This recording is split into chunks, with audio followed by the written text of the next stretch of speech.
This morning, Allina Hospice workers say they're hitting the picket line as they fight for a new contract. That's right. The union says negotiations have slowed down dramatically since this past winter. Megan McPherson's live outside of Abbott Northwestern Hospital with the very latest here. Good morning, Megan.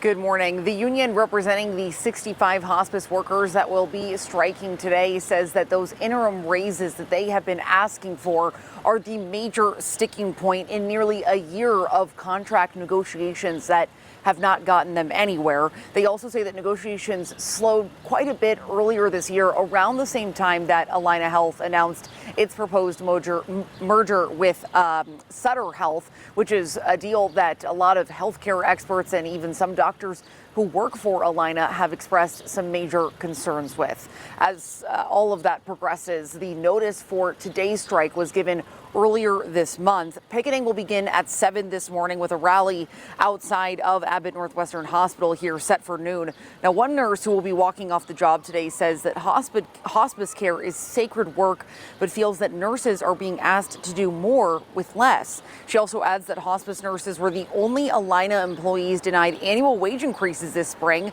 after also missing out on raises last summer. These employees are also pushing for better work-life balance and more time and resources to care for patients and their families. I have reached out to Allina Health for a statement on today's strike. I also wanted to mention that just a few months ago, we did tell you about this. There was also actually last fall a strike that involved a different group of employees within the Allina umbrella. They included doctors and physicians assistants. They also went on strike, but then they were able to produce some movement with that and earn themselves a contract. That was news that we shared with you earlier this spring. So we'll be waiting to see if today's strike produces a similar result for this group of hospice workers. Back to you.